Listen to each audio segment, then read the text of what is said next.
Professor Philip Travis here, and we're coming to you today from one of the greatest archaeological sites in the world, the Roman city of Pompeii, which along with the city of Herculaneum, which is on the other side of Mount Vesuvius, were destroyed in a volcanic eruption when Mount Vesuvius nearby erupted in 79 AD or CE.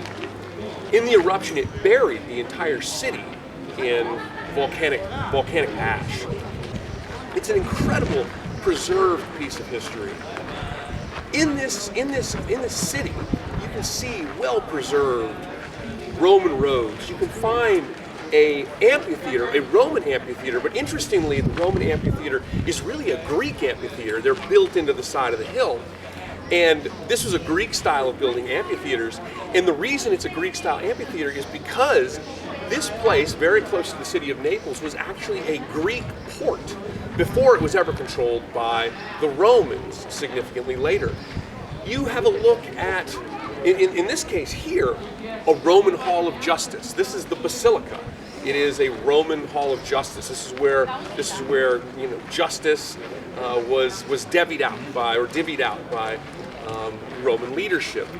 You see a Roman brothel here. You see incredibly preserved frescoes as well. It's an incredible place to visit. It also tells us a lesson of history that sometimes environment can shape, or geology can shape history. In this case, a volcanic eruption caught the people of Herculaneum and here of Pompeii by surprise. And it destroyed these cities, burying them in ash. And of course, for those people, changing the course of history. And for us today, preserving this as an incredible artifact of history. So this is an incredibly well-preserved place, an artifact of history. If you look here in the Basilica, these columns here are actually not caused by the destruction caused by Vesuvius. The columns you see here were actually never finished. That's why they're all relatively the same height.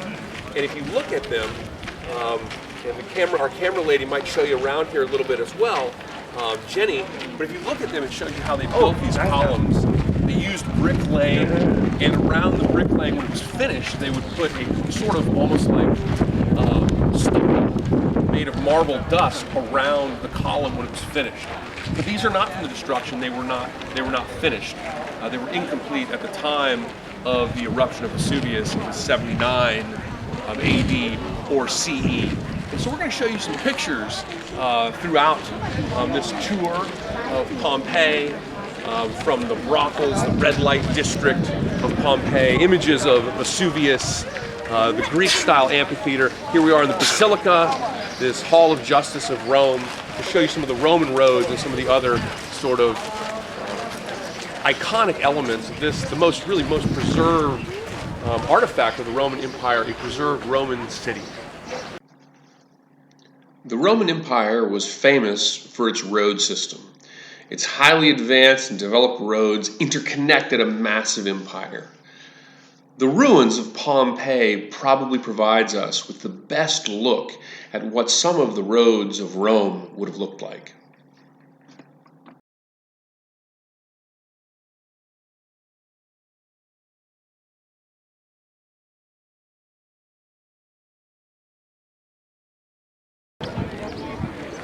This is the Forum, and I wanted to show you this. It's the most ruined part of Pompeii, but it's also one of the most interesting.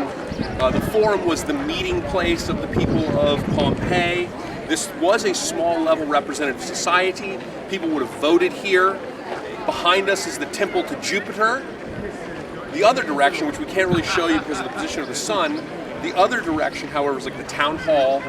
And the big reason I want to show you this is because you can see in the background Mount Vesuvius, just below the mountain that destroyed Pompeii, and also Herculaneum in 79 AD or CE.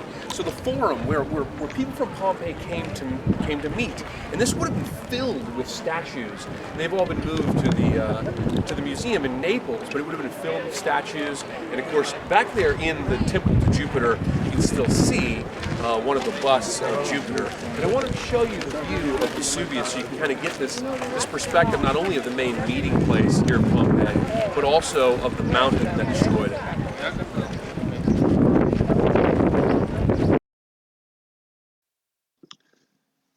Romans lived in small buildings. As a result, they didn't do a lot of cooking for themselves. Romans, in a way, like Americans, had fast food. Here you see a look at a Roman fast food joint. Pompeii also offers us an ability to look inside the homes of some particularly prominent Romans and see the ornate decorations found inside their homes.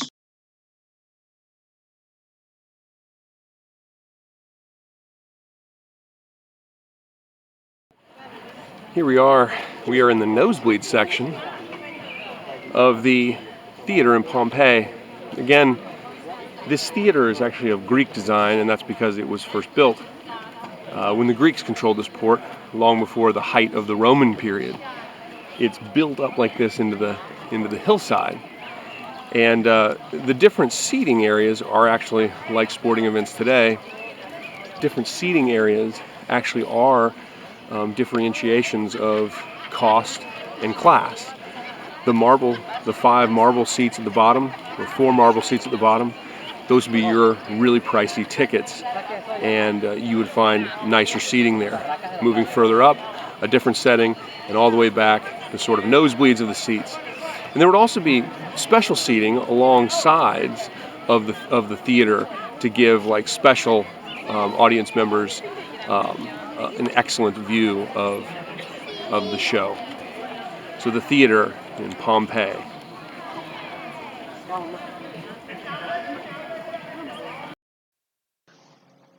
The granary at Pompeii is a very interesting site, and it is interesting primarily because it contains a few of the plaster casts of the unfortunate victims that were buried in volcanic ash following the eruption of Mount Vesuvius in 79 AD.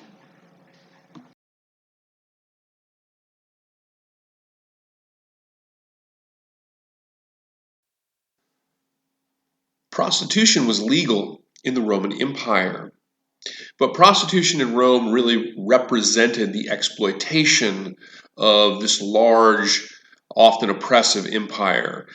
Prostitutes were usually slaves put into prostitution by their owners or freed individuals that had obtained freedom from their owners, and prostitution was the only major venue for them to enter into.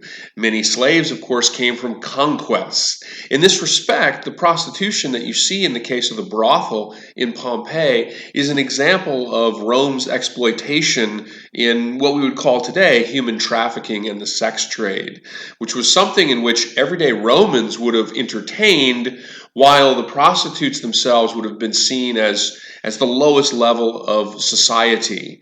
And so we see the exploitation in the form of prostitution in the Roman Empire when we visit Pompeii and we walk through the brothel in Pompeii.